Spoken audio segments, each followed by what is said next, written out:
Metallic character and non metallic character.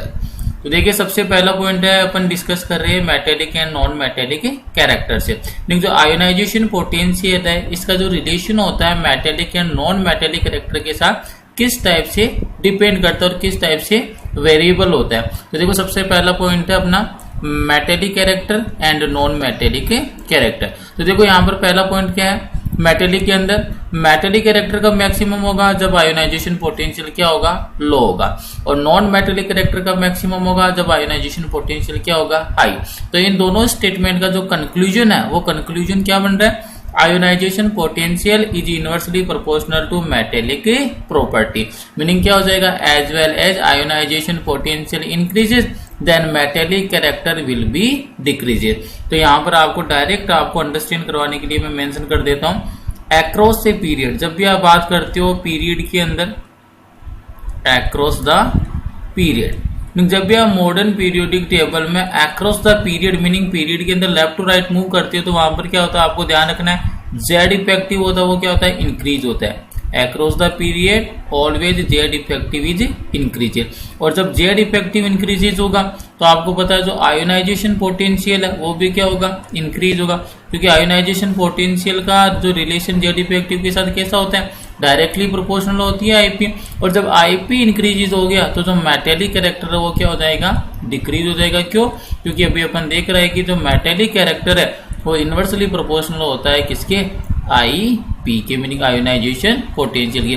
Meaning जैसे जैसे आपका IP as well as ionisation potential increases then metallic character will be decreases. तो ये short form हो गई, पता रखना आपको अक्रॉस द पीरियड क्या होता है। सेकंड वाली बात करेंगे अपन डाउन द ग्रुप। जब भी आप मॉडर्न पीरियोडिक टेबल में डाउन द ग्रुप मूव करते हो, डाउन द ग्रुप, और आपको इजीली पता होना चाहिए कि जो ग्रुप के अंदर ऑलवेज आप मूवमेंट कहां से करते हो, top to bottom, otherwise up to down. तो डाउन द ग्रुप में क्या होता है, आपको पता होना चाहिए कि जो प्रिंसिपल क्वांटम नंबर है वो क्या होता है, इंक्रीज होता है, और जो प्रिंसिपल क्वांटम नंबर इंक्रीज होता है तो साइज क्या होती है, इंक्रीज होती है, क्योंकि size is directly proportional to principal quantum number. और जब भी साइज इंक्रीज होता है तो जो आईपी की वैल्यू मीनिंग आयोनाइजेशन पोटेंशियल है वो क्या हो जाएगा, डिक्रीज हो जाएगा। और आईपी अगर डिक्रीज होता है मीनिंग लोअर आईपी है तो मेटेलिक कैरेक्टर क्या हो जाएगा, मैक्सिमम हो जाएगा, मीनिंग जो मेटेलिक कैरेक्टर है वो क्या हो जाएगा, आपका इंक्रीज हो जाएगा। मेटेलिक जो कैरेक्टर है वो क्या हो जाएगा, इंक्रीज हो जाएगा। तो ये दो बातें ध्यान रखनी है। एक एग्जांपल लेते हैं, जैसे ये एग्जांपल दे दिया आपको, carbon, nitrogen, oxygen and fluorine, और आपको पूछ लिया कि इनमें से जो मेटेलिक कैरेक्टर है वो कौन सा एलिमेंट मैक्सिमम रखता है। जैसे यहाँ पर दो एग्जांपल और ऐड कर देता हूँ, एक तो सोडियम हो गया और यहाँ पर सेकंड वाला क्या हो गया, मैग्नीशियम हो गया। तो आपको पता चल गया कि कहाँ पर मूवमेंट करवा रहा है, ये मूवमेंट है आपका अक्रॉस द पीरियड। और अक्रॉस द पीरियड में क्या होता है, ये मैंने राइट डाउन कर रखा है, जेड इफेक्टिव इंक्रीज होता है, IP increases, metallic character decreases. तो यहाँ पर जो मेटेलिक कैरेक्टर क्या होगा, मिनिमम होगा, नॉन मेटल है, और यहाँ पर सोडियम क्या होगा, यहाँ पर मैक्सिमम मेटेलिक कैरेक्टर होगा। जब भी आप लेफ्ट टू राइट मूव कर रहे हो अक्रॉस द पीरियड तो जो मेटेलिक कैरेक्टर है, क्लियर है, मेटेलिक कैरेक्टर क्या हो जाएगा, डिक्रीज हो जाएगा। क्लियर है, यहाँ से स्टेटमेंट पहला एप्लीकेशन कंप्लीट कर लिया। हम मूव करते हैं application number second. Application number second क्या है आपका, रिड्यूसिंग कैरेक्टर। रिड्यूसिंग कैरेक्टर, तो जब भी आपको मेटेलिक कैरेक्टर का आइडेंटिफाई हो गया तो रिड्यूसिंग कैरेक्टर आप इजीली अंडरस्टैंड कर सकते हो। रिड्यूसिंग कैरेक्टर में आपको क्या ध्यान रखना है कि जो भी मेटल होती है ना उसका कैरेक्टरिस्टिक प्रॉपर्टी क्या होता है, डोनेशन ऑफ इलेक्ट्रॉन। और डोनेशन ऑफ इलेक्ट्रॉन होगा मीनिंग क्या होगा, ऑक्सीडेशन। ऑक्सीडेशन जब भी किसी का होता है तो वर्क करता है एज ए रिड्यूसिंग एजेंट। तो आपको डायरेक्ट ये ध्यान रखना कि जिसका मेटेलिक कैरेक्टर जितना मैक्सिमम होगा उसका रिड्यूसिंग कैरेक्टर भी उतना ही क्या होगा, मैक्सिमम होगा। क्लियर है, तो मैं इसको एक स्टेटमेंट से रिलेट कर सकता हूँ, कैसे, तो देखो ध्यान से, आपको ये पता होना चाहिए कि जो आपका मेटेलिक कैरेक्टर है, कौन से कैरेक्टर की बात कर रहा हूं मैं, मेटेलिक कैरेक्टर। मेटेलिक कैरेक्टर है वो डायरेक्टली प्रोपोर्शनल होगा किसके, रिड्यूसिंग नेचर के। बस ये स्टेटमेंट आपको keep it in mind, metallic character is directly proportional to reducing character या रिड्यूसिंग एजेंट। क्लियर है, रिड्यूसिंग कैरेक्टर, जिसका मेटेलिक कैरेक्टर जितना मैक्सिमम होगा उसका जो रिड्यूसिंग कैरेक्टर भी क्या होगा, उतना ही मैक्सिमम होगा। तो अब आप पिछली वाली स्लाइड में अपन डील करके आए, मेटेलिक कैरेक्टर से, मीनिंग डाउन द ग्रुप तो क्या होता है, इंक्रीज होता है, मीनिंग डाउन द ग्रुप तो क्या होगा, मैक्सिमम रिड्यूसिंग एजेंट होगा। और लेफ्ट टू राइट मूव करता है, मीनिंग अक्रॉस द पीरियड क्या हो जाएगा, रिड्यूसिंग कैरेक्टर डिक्रीज हो जाएगा। तो यहाँ पर देखो पहला स्टेटमेंट क्या है, reducing character is inversely proportional to IP, meaning जो भी आयोनाइजेशन पोटेंशियल है उसके क्या होता है, इनवर्सली प्रोपोर्शनल होता है। अब देखो बात करते हैं अपन फर्स्ट ए ग्रुप, मीनिंग जो एल्कली मेटल है उनके बारे में अगर डिस्कस करें तो क्या बोल रहा है, first A group has minimum ionization potential, क्योंकि स्टार्टिंग में लेफ्ट साइड ही आ गया पीरियोडिक टेबल में, तो पीरियोडिक टेबल में लेफ्ट साइड वाले की जो आयोनाइजेशन पोटेंशियल क्या होती है, मिनिमम, और राइट हैंड साइड वाले की जो आपकी आयोनाइजेशन पोटेंशियल क्या होती है, मैक्सिमम। तो यही बात बोल रहा है, first A group has minimum ionization potential so they are stronger reducing agent in gaseous state. ये वाली बात ध्यान रखनी है कि यहाँ पर जो आपको ऑर्डर आप यहाँ पर प्रोवाइड करवाएंगे वो कौन से स्टेट का होगा, ओनली गैसियस स्टेट का। अब देखो फर्स्ट ग्रुप की बात करते हैं, lithium, sodium, potassium, rubidium and caesium. तो अगर आप इनका अरेंजमेंट देखो फर्स्ट ए ग्रुप का तो किस टाइप से होता है, ये देखिए अरेंजमेंट इस टाइप का होता है, lithium, sodium, potassium, rubidium and caesium. कहां पर मूव करवा रहा है आपको, डाउन द ग्रुप। और अभी आपने बोला डाउन द ग्रुप क्या होता है, आईपी डिक्रीज होता है, क्यों, क्योंकि साइज क्या होता है, इंक्रीज हो रहा है। तो अगर आईपी डिक्रीज हो रहा है मीनिंग मेटेलिक कैरेक्टर क्या होगा, इंक्रीज, और मेटेलिक कैरेक्टर इंक्रीज होगा तो रिड्यूसिंग कैरेक्टर भी क्या होगा, इंक्रीज। तो यहाँ पर सबसे मैक्सिमम जो रिड्यूसिंग पावर किसकी होगी, सीजियम की, और मिनिमम किसकी होगी, लिथियम की। लेकिन कौन सी स्टेट की बात होनी चाहिए, गैसियस स्टेट की बात होनी चाहिए, तभी आप इस वाले कॉन्सेप्ट को अप्लाई कर पाओगे। तो आइए देखो यहाँ पर इसने यही बोला है, lithium, sodium, potassium, rubidium and caesium. Maximum जो आपकी देखो किसका बोला है इसने, रिड्यूसिंग प्रॉपर्टी किसकी बोली है, सीजियम की। क्यों, क्योंकि इसका आईपी क्या होता है, मिनिमम, और सबसे मैक्सिमम मिनिमम जो आपकी रिड्यूसिंग नेचर किसका होगा, लिथियम, क्योंकि इसका आईपी क्या होता है, मैक्सिमम होता है। अब देखो यहाँ पर क्या बोल रहा है, first A group in aqueous state. अब अगर एक्वस स्टेट की बात करता है और वहां पर किससे डील करवाता है, रिड्यूसिंग के कैरेक्टर से। तो वहां पर आपको पता होना चाहिए कि जब भी एक्वस स्टेट की बात करेगा तो उस वाली कंडीशन के अंदर एक नया फैक्टर वर्क करेगा, और उस वाले फैक्टर का नाम क्या होता है, डिग्री ऑफ हाइड्रेशन। मीनिंग किससे डील करना होता है, वो डिग्री ऑफ हाइड्रेशन से डील करना होता है, किसमें, एक्वस स्टेट में।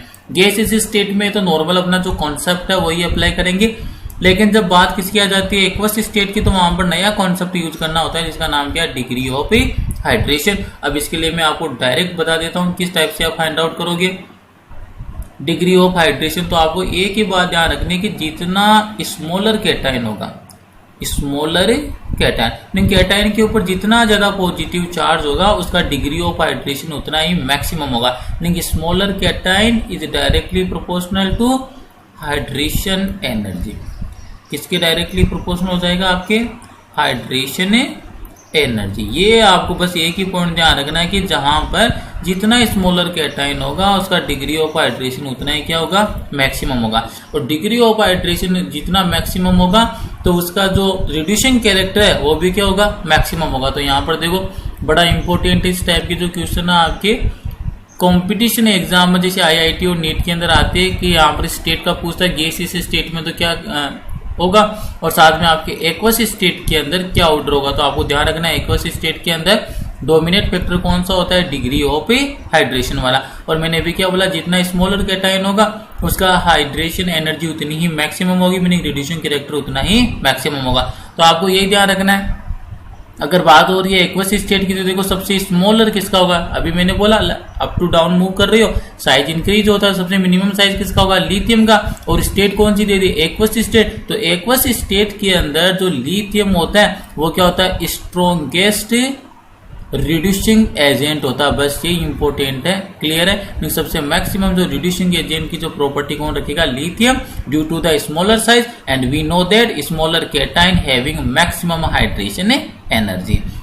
नेक्स्ट वाला स्टेटमेंट देखो, seventh A group. Seventh A group का मीनिंग क्या हो गया, आपके 17 ग्रुप की बात करें जो आपके हेलोजन ग्रुप है, मॉडर्न पीरियोडिक टेबल का 17 नंबर वाला ग्रुप है, जिसको अपन कौन सा बोलते हैं, हेलोजन ग्रुप, उसके बारे में डील कर रहा है। तो seventh A group has maximum ionization potential We know that when we move left to right in a period, then ionization potential will be increases due to increases in Z effective. Clear है?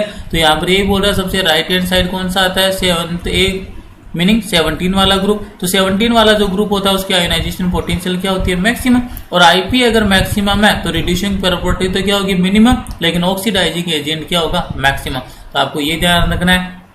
IP है तो देखो यहाँ पर दो आप relation बना सकते हो, ionization potential inversely proportional to reducing character, और सेकंड वाला अगर आप यही पे इसका रिलेशन एक और बनाना चाहो तो क्या बन जाएगा, ionization potential meaning IP is directly proportional to oxidizing character, oxidizing character.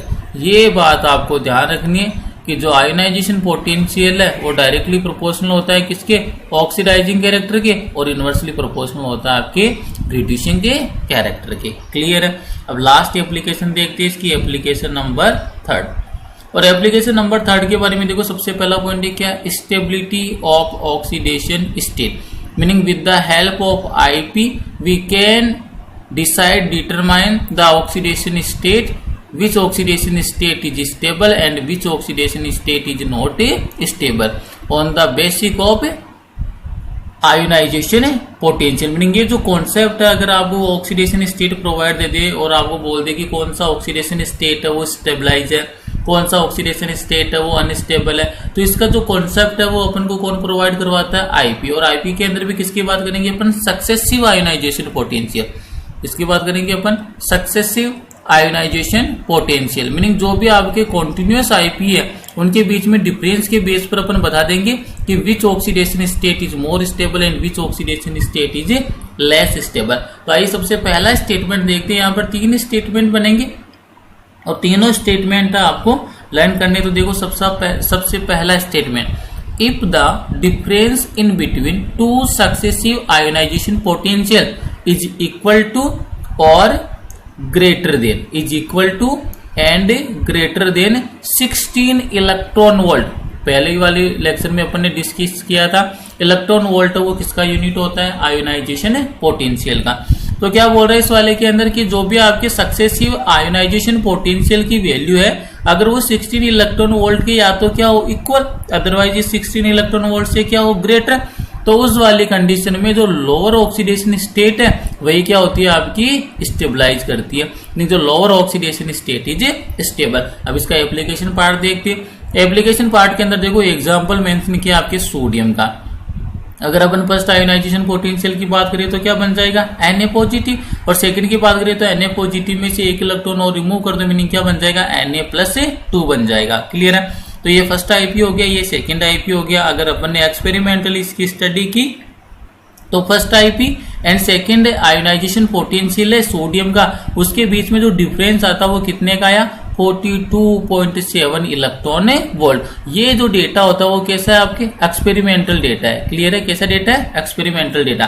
तो आपको पता चल गया कि यहाँ पर कितना है, दोनों के बीच में जो सक्सेसिव आयोनाइजेशन पोटेंशियल का डिफरेंस कितना आया, 42.7 इलेक्ट्रॉन वोल्ट, और 42.7 electron volt is greater than 16 electron volt, then lower oxidation state is most stable. तो मीनिंग लोअर ऑक्सीडेशन स्टेट देखो कौन सी है, एक तो Na+1 थी, एक Na+2 है, तो यहाँ पर लोअर को ऑक्सीडेशन स्टेट कौन सी है, Na+1। तो मीनिंग सोडियम की कौन सी ऑक्सीडेशन स्टेट स्टेबलाइज करती है, Na+1। और इसका रीजन क्या है, लॉजिक है, क्योंकि जो सोडियम की जो सक्सेसिव जो 2 आयोनाइजेशन पोटेंशियल है उनका जो डिफरेंस आता है वो ग्रेटर देन 16 इलेक्ट्रॉन वोल्ट है। और जब भी greater than 16 electron volt successive ionization potential का डिफरेंस आता है तो उस वाली कंडीशन में लोअर ऑक्सीडेशन स्टेट क्या करती है, आपके स्टेबलाइज करती है। सेकंड वाला स्टेटमेंट देखो, if the difference in between the 2 successive ionization potential is equal to 11 otherwise less than 11, meaning क्या बोल रहा है, या तो 11 के इक्वल होगा या लेस देन 11 होगा, then higher oxidation state is stable. तो उस वाली कंडीशन में जब भी सक्सेसिव आयोनाइजेशन पोटेंशियल का डिफरेंस या तो इक्वल हो किसके 11 के या लेस देन हो 11, तो उस वाली कंडीशन में हायर ऑक्सीडेशन स्टेट क्या करती है, आपके स्टेबलाइज करती है। एग्जांपल देखो इसका मैग्नीशियम। तो मैग्नीशियम की बात करें तो फर्स्ट आईपी की बात करें तो फर्स्ट में तो किसमें कन्वर्ट हो जाएगा, Mg +1 में कन्वर्ट हो जाएगा। क्लियर है। सेकंड आईपी की बात करें तो क्या हो जाएगा, मैग्नीशियम +1 है और +1 से एक और इलेक्ट्रॉन अगर अपन ने रिमूव कर दिया तो ये किस में कन्वर्ट हो गया, मैग्नीशियम +2 में कन्वर्ट हो गया। अब अगर अपन ने इसकी स्टडी की और एक्सपेरिमेंटल जो डेटा आया, first ionization potential, second ionization potential, और इनका जो डिफरेंस है वो कितना आया, 7.4 इलेक्ट्रॉन वोल्ट, और 7.4 electron volt is less than 11, so higher oxidation state is stable. तो हायर ऑक्सीडेशन स्टेट कौन से, मैग्नीशियम। तो यहां से आपके क्लियर हो जाना चाहिए कि जो मैग्नीशियम है, मैग्नीशियम के केस में हायर ऑक्सीडेशन स्टेट स्टेबल होती है, जबकि in the case of sodium lower oxidation state is stable on the basis of successive ionization potential difference. बस ये ध्यान रखना है। अब देखो ये वाला स्टेटमेंट बड़ा इंपॉर्टेंट है, यहाँ से बहुत टाइम आपके नीट और आपका जो आईआईटी जो कंपटीशन एग्जाम है वहां पर डायरेक्ट स्टेटमेंट के फॉर्म में क्या करता है, क्वेश्चन पुटअप करता है। तो यहाँ पर अगर अपन बात करें एल्यूमिनियम की, क्लियर है, तो एल्यूमिनियम की 3 ऑक्सीडेशन स्टेट पॉसिबल हो सकती है। अगर एल्यूमिनियम फर्स्ट स्टेप के अंदर इलेक्ट्रॉन का डोनेशन कर रहा है तो क्या बन जाएगा आपके Al+1, और यहाँ पर किसका रिमूवल हो जाएगा, 1 इलेक्ट्रॉन का। एल्यूमिनियम +1 से 1 इलेक्ट्रॉन और रिमूव कर दिया तो किसका फॉर्मेशन हो जाएगा, एल्यूमिनियम +2 का। और एल्यूमिनियम +2 ने अगर 1 इलेक्ट्रॉन और रिमूव कर दिया तो फॉर्मेशन किसका हो जाएगा, Al+3, और साथ में रिमूवल ऑफ 1 इलेक्ट्रॉन।